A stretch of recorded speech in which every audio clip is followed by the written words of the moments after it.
Transfer 2025 കാണാൻ വേണ്ടിയിട്ട് കനകക്കുന്നിലെത്തിയാണ്. KSRTC അലങ്കരിച്ച് മനോഹരമാക്കിയിട്ടുണ്ട്. അവിടുന്ന് റോഡ് സൈഡിൽ KSRTCയുടെ പുതിയ വണ്ടികൾ നിരനിരയായിട്ട് കിടപ്പുണ്ടായിരുന്നു. ബസ്സിൻ്റെ ഉള്ളിൽ കയറാൻ പറ്റുമോ എന്നൊക്കെ നോക്കിയായിരുന്നു. ബസ് ലോക്കായിരുന്നു. ഉദ്ഘാടനം കഴിഞ്ഞിട്ടില്ല. പിന്നെ ഉദ്ഘാടന വേദിയിൽ അങ്ങോട്ട് നടന്നു കഴിഞ്ഞപ്പോൾ മഹാബലിയെ കണ്ടു.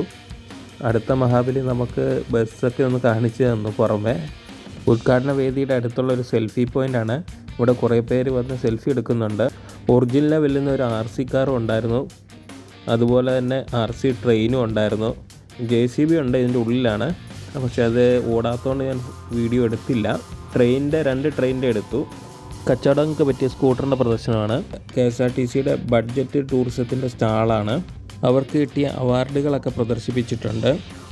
മിനിയേച്ചറിൻ്റെ സ്റ്റാളും അതുപോലെ ഉണ്ടായിരുന്നു. KSRTCയുടെ ആരംഭം തൊട്ടുള്ള ബസ്സുകളുടെ മിനിയേച്ചർ അവിടെ പ്രദർശിപ്പിച്ചിട്ടുണ്ട്. ഉദ്ഘാടനം കാണാൻ വേണ്ടിയിട്ട് ഇനി നമുക്ക് വേദിയുടെ അടുത്തോട്ട് പോകാം.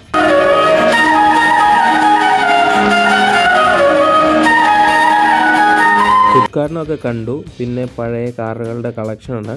ബെൻസിൻ്റെ 3 വണ്ടികളും അതുപോലെ തന്നെ മിനി കൂപ്പറിൻ്റെ ഒരു വണ്ടിയും കണ്ടതിന് ശേഷം ഒരു ബൈക്ക് കൂടി ഉണ്ടായിരുന്നു. ബെൻസിൻ്റെ അടുത്ത് വാഹനത്തിൻ്റെ ഡീറ്റെയിൽസ് ഒന്നും പ്രദർശിപ്പിച്ചിട്ടില്ല.